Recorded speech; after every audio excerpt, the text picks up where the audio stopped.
Good afternoon. My name is Kasim Kawesa, or you can call me Cass, you can call me whatever it is that you want. And I'm the author of this brand new book. It is entitled, Why Should I Talk About My Feelings? I'm a Man, How to Get Boys and Men into Therapy and Why They Will Actually Want to Stay. And one of the most common questions that I have been asked over the last week or so as I've been sharing about this book is, Kasim, why did you decide to write the book? And it's a fair question. So what I'd like to do is share with you a little bit about why I wrote the book. Now, there are a lot of reasons why I wrote this book. In fact, I didn't even want to write the book, which I say in the very beginning of the book. I have what I call my 10-year vision, which is a list of books, 10 books that I want to write every single year. I want to write for the next 10 years. This was not in that list, but I was forced to write this book. And I go through in depth why I was forced to. But one of the reasons is actually in the title itself. So one of the reasons why I decided to write the book is in the title itself, which is, Why Should I Talk About My Feelings? I'm a Man. And the reason why I entitled the book that is because it's come really apparent to me that many people talk to boys and men and tell them that they should talk about their feelings, they should talk about how they feel, but nobody has actually explained to boys and men why. And let me go further, which is what I talk about in the book. When I say why, I mean what advantage has that got for the man, for him? Because as anybody who knows, one of the easiest places for men to talk about their feelings is in therapy. The problem is, the way therapy works is that you cannot force the person to go into therapy. The person has to willingly come into therapy. And the reality is, for the last millennia, or the last 4,000 years of recorded history, the role of a man has predominantly, and we're generalizing here, has predominantly been to be the provider and the protector. Consequently, the emotions and the physiological manifestations that have been required is that we've needed men to be tough, to be stoic. In fact, anger, which is one of the most acceptable emotions around the world that men exhibit, is one of those protective physiological manifestations, which has been useful, because when a man gets angry, it activates with him, it tightens everything up, he becomes bigger. And why? Because when a lion is coming to eat your family or is coming to the village, negotiating and sharing how you feel is not the best strategy for survival. Attacking it, being big, shouting, being loud, being aggressive is what has been useful. But unfortunately, in that time, and with society has changed a lot, especially in the last sort of 60 to 70 years, we no longer need men to be the protectors and the providers, right? Women can now be independent and do whatever it is that they want to do and earn their own money, and consequently, their destinies are not tied to men, which is wonderful. But what that has meant is that we haven't created a space or explained to men that there is this whole range of other emotions that they can access and they can tap into, and they no longer just needed to be the provider and the protector. But nobody's explained that to men, and in a way in which they can understand. Let me put it like this, how I put it in the book. Do you know when we were younger, we used to have these Crayolas, you know, the coloring Crayolas? And these Crayolas come in a packs of 10, 20s, I think, and 80s and 100s. Women, because of the way they've been, and girls, because of the way they've been raised, have naturally been given a box of 80. So they can access vulnerability, crying, they can access joy, excitement, pain, all of these different emotions, the colors, metaphorically speaking, these are different colors. Whereas boys and men have only been given access to about 2 or 3 Crayolas. They kind of know that it exists, but they don't really know how to access it. And the thing is, there's been so much stigma around therapy, and one of the other reasons, which is why I wrote the book, I discovered that the vast majority of people are women. in therapy. The vast majority of therapists are women, and the way women think, as we know, as a general rule, is not the same as boys and men. Boys and men do not think about things in the same way. So, for example, men want to be solution orientated, they want to be practical, they want to solve things. Whereas women want to talk about them, they want to discuss them, they want to be validated, they want to be listened to. And consequently, one of the things that I heard a lot from men when I was interviewing them for the book is they would say to me, why would I go into therapy? Why would I talk about my feelings? What would that solve?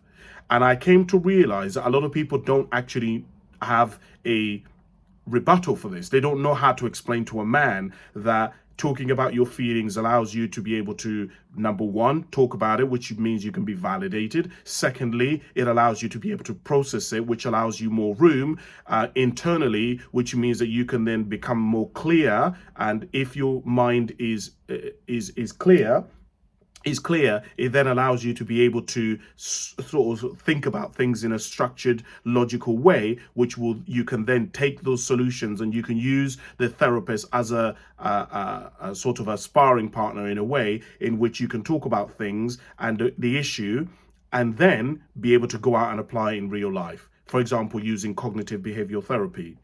But nobody's explained this to men. Everyone just says to them, you should talk about your feelings, you should talk about your feelings, you should talk about how you feel. But most people do not understand, and I say this now, and I'm generalizing here, but as a general rule, the people who want men to speak the most are typically women. Women and girls want men to speak. And when they ask men to speak, it is not to the man's advantage. It is typically to the woman's advantage. Right? I'm generalizing because there's loads of women who absolutely want men to talk about their feelings and it's for their advantage. But many times when women want boys and men to speak, it's because they don't like the way that they're behaving. They don't like their manifestation. It's destructive or whatever it may be. And they've not actually explained to the boy or man what talking is going to do for them and what going to therapy is going to do for them. And so that then becomes a massive problem. But also, there are some men who want choices. They want to be able to speak to somebody who is not a woman. But the problem is, in therapy, you don't have that. And then on the other hand, you then, because the vast majority of the people who boys and men can speak to in therapy are women, because that's the vast majority of people. But the other thing as well is cultural competence. You know, a lot of people from different cohorts, whether it's Nepalese, whether it's Hong Kongers, whether it's Africans, whether it's the Afro-Caribbeans, they do not believe that if they come to therapy, that therapy is going to really understand their issues. Microaggressions, what it's like to be a black person, intersectionality. And so these are some of the things that I go through in the book, especially in the very beginning. And I say, look, you have to understand that the world of therapy has not, and even the world in itself in the UK, has not really been designed to deal with men and their emotions.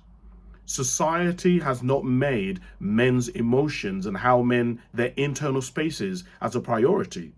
So this is, we're going into, what do they say in Star Trek? These are the voyages of the Starship Enterprise, or something like that, and they're going to venture out into this unknown, right? This 10-year adventure to go out into the unknown. We're going to the unknown because we've not really had men talk about their emotions, and part of this, which many men will tell you, is that the first person a man usually confides in is usually his spouse or his mother or some female in his life.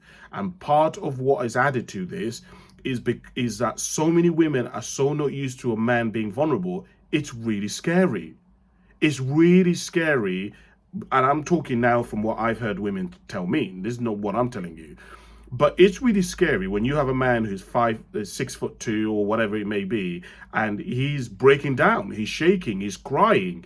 It's really scary, and it activates a fear factor in women if they themselves have not already done the work and are placing themselves that they can handle the material of the man. In fact, one of the things that I heard a lot from men, which I talk about in the book for female therapists, is if I was saying that one of the things that you're going to have to assure a man as a therapist when you're working with him in the very beginning is that you can handle what he's going to give you. Because when I was interviewing men, a lot of men would say, my therapist, the reason why I don't want to tell my therapist stuff is because she couldn't handle it. And the other thing is, when men did share what they went through and their difficulties, the women were disgusted by it, right? They said, that's disgusting, that's gross, or they judged or shamed the man. And in fact, one of the things that I talk a lot about in the book is shame. In understanding that one of the things that men fear the most is the feeling of shame. So if you're working with a male client, or if you're somebody who wants to get a boy or a man to talk about his internal world, you're going to have to create such an environment in which shame is not activated within the man. Shame, humiliation, which is why I talk a lot about confidentiality, because one of the biggest things for men is reputation destruction. I'm writing a book at the moment which is about why some men and why some men and fathers abandon their children or seem to be absent fathers or deadbeat fathers. And one of the things that I've discovered in doing the research for that book is that one of the reasons why we've currently basically only really got the story of why men leave from women, children, the court system, from lawyers and everybody else, but we don't actually know why men leave from them. And part of the reason is that so many men have been burnt so badly, and when they've tried to tell their story or they've tried to fight, because obviously there are different reasons why men abandon their children, but one of the main reasons is that basically after they split up, the mother of the children goes on a reputation destruction course. She just goes and basically puts it on social media. She airs all the laundry. She goes and tells everybody about what is happened to her, and the man doesn't. We don't have very many stories up until recently when COVID happened, where we've been hearing a lot more podcasts, we've had a lot more YouTube channels. We haven't actually known why men abandon their children. There isn't actually that much literature and that much podcasts and that many organizations, because we haven't had a lot of men talk about it. And so you have to understand all of these factors, in that if the man, especially around confidentiality, feels like if he airs something, it is going to go out into the world and it's going to damage his reputation, then he's not going to talk about it. And remember that the way in which and this goes back now to what I began off with regards to reasoning. When it comes to reasoning, whatever reason you give a man as to why he should go to therapy, it has to be in some way connected to what he finds meaningful. So for example, for a lot of men, the way in which they judge themselves, mainly because that's the way we've structured the British society and the way we raise boys, is that the highest thing that, whether we like it or not, we still judge boys and men based on productivity. We judge them based on what they can produce, how they perform. Productivity is still, you cannot get around this, you cannot ignore it. Again, this is another chapter that I talk about in the book, in that I say that if you're trying to get a boy or a man to get into that place where he feels safe enough to share what he's going to talk about, and you're working with him, you're going to have to understand that if you are not realistic and practical, it is going to make that man very, very, very skeptical. Men have been conditioned and to be raised to basically get that there's always a catch to everything. And so if you're talking to a man and there is no catch, there is no price that he has to pay, then he's going to be extremely very skeptical about the whole thing. And so when working with boys and men, you're going to have to explain to them about the catch and talk about the various, be realistic about the price, and tell them that the real reality of what you're thinking and feeling. And of course, the way therapy is designed is that therapy is designed to be validating, because it's predominantly been to women, which I talk a lot about, and women don't want to be basically put victim blamed, in other words. But men don't trust people where they don't feel like there is some sort of victim blaming. where there is some sort of accountability, is the word that I would essentially use, because victim blaming really triggers people. And so when you're working with a man, you're going to have to look at some of this stuff: accountability, responsibility. Yeah, as you can tell, this is a very thick book. It's some 489 pages, because there are so many things that I go into in the book. But I hope that that has given you some basic understanding of why this topic is so complex, and how you might be able to work with a boy and man in therapy, and just in general when you're working with them or trying to get them to a place where they can explore what is internally going on for them. I hope that's been useful. Thank you very much for listening. The book is now available on Amazon. It is called Why Should I Talk About My Feelings? I'm a Man. Get your copy. Thank you very much for listening, and I'll speak to you soon. Bye for now.